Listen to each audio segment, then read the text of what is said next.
Corcoran guitar. This is a beautiful guitar that has a redwood top on it and a cantilever. I don't know if you can see that, but a cantilever fingerboard. As you can see, it doesn't touch the top here. And it's a beautiful and handmade instrument by Kevin Corcoran. And I've had it for quite a while now. I think I bought it about 12 years ago in Gilroy, California. And this guy is amazing when it comes to building. His work is just meticulous. Even on the inside, when you look inside at the braces, how they're made, they're just beautiful, just absolutely beautiful instrument. So anyways, but that's not why I wanted to get you here. I wanted to work a little more on bringing this melody out. And I thought we'd pick a very simple tune. And a tune that I think everybody knows. If you don't know, I don't know where you've been.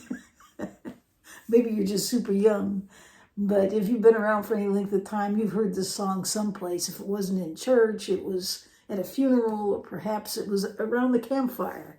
Because it's just one of those songs that everybody seems to play and everybody seems to know.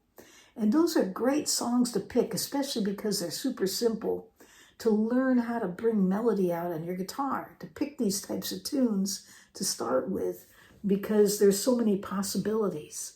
You can, in this case here, you can bring the melody out just by changing the way the guitar is tuned.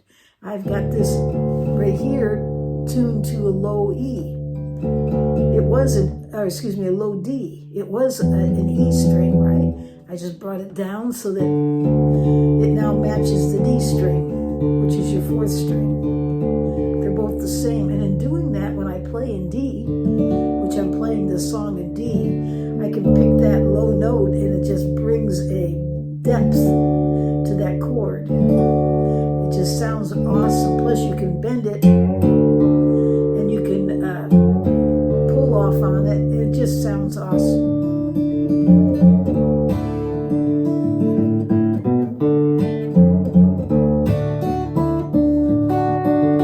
Doesn't that sound great? And it's simple to do. It's just changing the tuning. And so I'm going to show you a little bit about that today. But before we get started, I want to remind you that I have a road trip coming up at the end of this month. Won't be long, a couple weeks I'll be leaving. And we'll be driving into central United States and thereabouts, looking for guitar stores to share with you.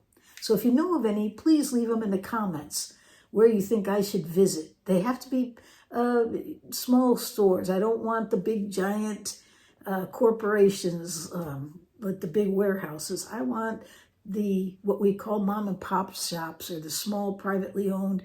They can be somewhat large. They can be well known, but they need to be privately owned. So share those with me and I'll go visit, and then we'll share them with you. There's a couple of places I want to go, like the Close Guitar Factory. They're out of Provo in near Salt Lake City. I'll be stopping there. Hopefully there'll be a tour I can go through. That should be fun. There's also a factory for Kreutz guitars. And I shared the Kreutz guitars with you before. They're not very well known. They make many types of strings instruments, but they had invited me to come to their factory there. So I'd like to go visit that as well. That's someplace, I think that's in Nebraska someplace. But I don't know, I'll check that out later. So that's all coming up. So if you know of stores near Tennessee, in the central United States, please leave them in the comments so that I can look to see if they'll fit my itinerary. And we'll be traveling and having some good times on that road trip. So that's coming up. Also, I have a guitar that I purchased on July 4th that I'm going to be sharing with you as soon as it shows up in the mail. I'm not going to tell you what it is, but I'll tell you this much. It has a solid spruce top, and it actually is under $300. Can you imagine? It has a Fishman pickup in it, a solid spruce top, and it's under $300. It does make me wonder if it's going to play. We'll see. I have no idea. But it's being shipped right now. And when it shows up, I'll do an opening and share that with you. If you'd like to guess what it is, leave me a comment. I'll let you know if you're right or, well, I might not say it if you're right, because I don't want to take away the surprise. But if you want to give it a guess, go on, give it a try. I don't think you'll catch it. This is not what you expect. But it is a group that's a guitar maker that should be known, but I just don't think you expect it. All right, so that's coming up Friday. Also, I had a company reach out to me. They sent me a product. No strings attached. There's no sponsorship going on here or anything. We're just wanted me to try this. So I thought I'd try it out and I'd share it with you. It's called the Stomp Mini. This is really cool, by the way. I watched some videos on this and I'm real excited about this product because it's small. It can be plugged in to charge the battery. And it can go next to your guitar pedals, wherever you're playing, if you're playing live. And you can link by Bluetooth to your iPad and by your foot, change it. There's like 4 modes in this little tiny switch. And also, if I understand it right, this thing is made with metal. It's not plastic. So it's a really nicely made pedal to go along with your pedal board that it works by a battery that can be recharged. So I think this has a lot of possibilities. So I'm going to be doing a video on this alone. It's called the Stomp Mini. I've never heard of it before, but I think it's really awesome. They have a larger version of this. They actually they reached out by email and asked me which one I wanted. I picked the Mini on purpose. I don't need something taking up a lot of floor space when I'm playing live. I want something simple. I don't want something with a lot of buttons. I want to just be able to hit the button and move my iPad music so I don't have to reach over and stop playing to get it and then get it wrong to begin with. So if this thing works, it's going to be awesome. It's called the Stomp Mini by Coda. Coming soon. I'll be sharing that video very soon. And okay. So let's get started on today's lesson. It should be a lot of fun. Going through this, it's very simple, but with it, it's a baseline for you to take and start working on bringing that melody in with another style. In this case, you're using a combination of chords and a drop D. And in doing that, you're opening yourself up to a lot of possibilities. Okay, so this song starts out where I'm just pretty much just alternating between string 6 and 4, which are both D strings, by the way. Those are Ds. They just sound different because they're octave difference. And then you could start your melody out here if you wanted to, but I wanted to do it down here. You could do it here. There's a D. You could take your pinky finger and bring it in that way, or you could make your D chord start it like this. Oops, there we go. Let me get it right. What I like to do is just make the D chord and use my pinky finger here. But I don't want to do it that way. I want to do it this way. I just bent 3rd fret, 6th string.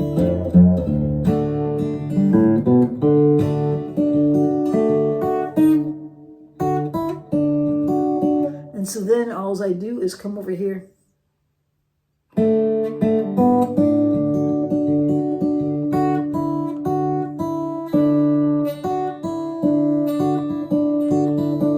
So basically all I do is lift this finger here, my middle finger, and I'm making a suspended D chord. It's called the D sus2.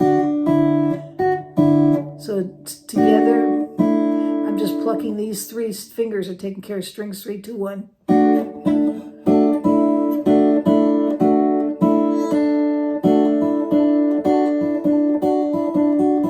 Sounds like that Figaro, Figaro, Figaro. Okay, so there you go.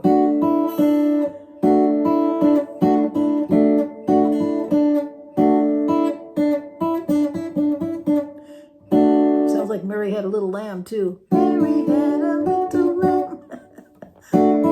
Okay, so there we go. See it?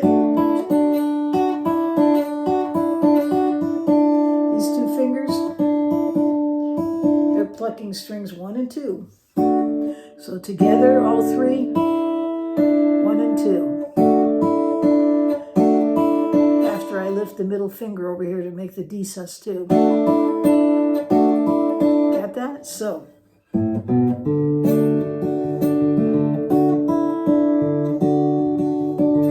So that's one way you could do it. But you'll notice at the beginning, I didn't do it that way. What I did was,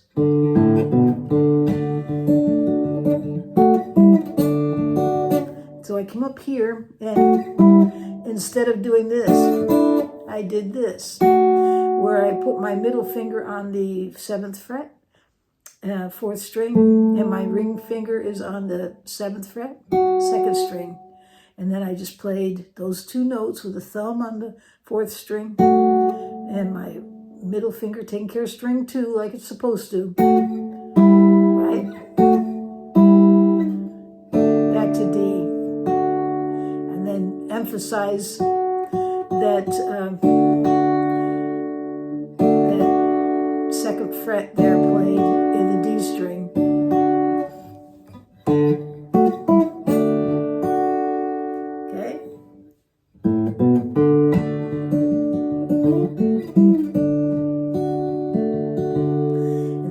Was I came up here and played a G chord by using an F shape. So then I come down here and I play the F shape, and then take my pinky finger here and then play the 2nd string 5th fret, and then play again strings 4, 3, and 2. Okay, and if you want, you can lift up. And then what I do is I just make a, well, we're actually creating another G chord here by taking your middle ring finger and putting it on the 5th fret. And then pick up that G. So you're just fretting 2 strings, but you've created a G chord by doing that. It compensated for the fact you have this string lowered down a full step. And then go to the D. Okay, so it sounds like this. So let's try that one more time.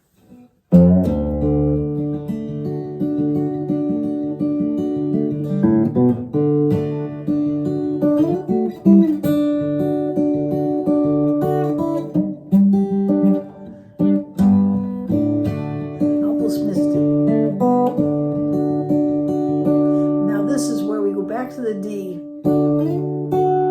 and we come up here and pick up a D, go from D to D, but up higher, an octave higher, by using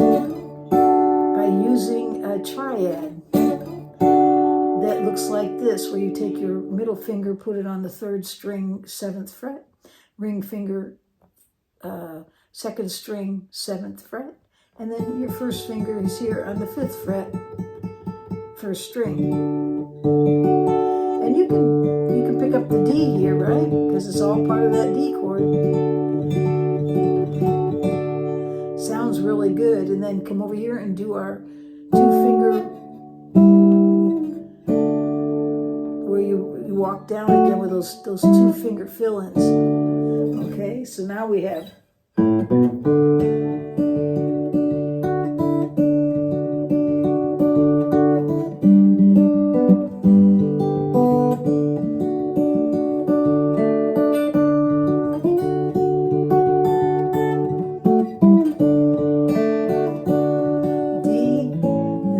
A7th. And so it's that simple. It's real simple, but it's a good exercise.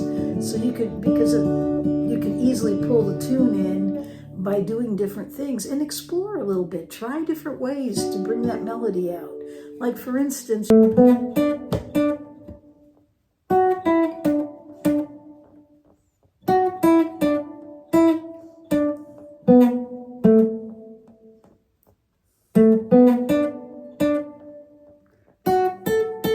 all pentatonic scale.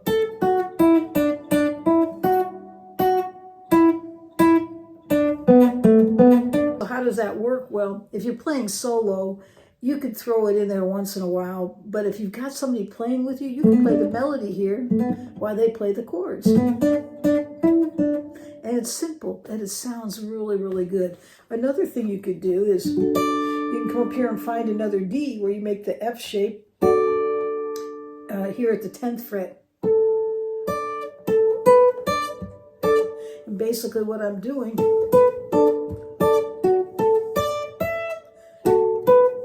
I'm just playing that F shape and then taking the pinky finger on the 2nd string and putting it on the 12th fret. And then I'm doing 2-finger fills here. So at the 14th fret, I'm cradling strings 1 and 3. See that?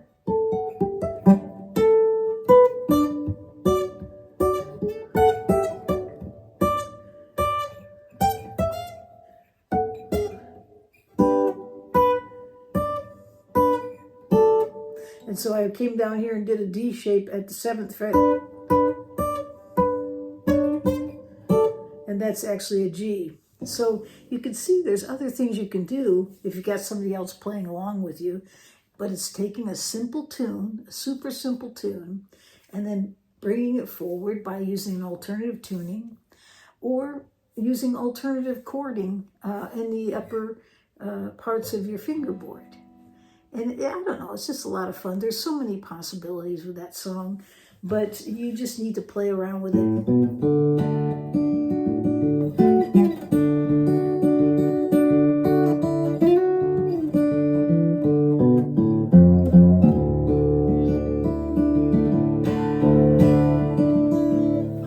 It just sounds so good.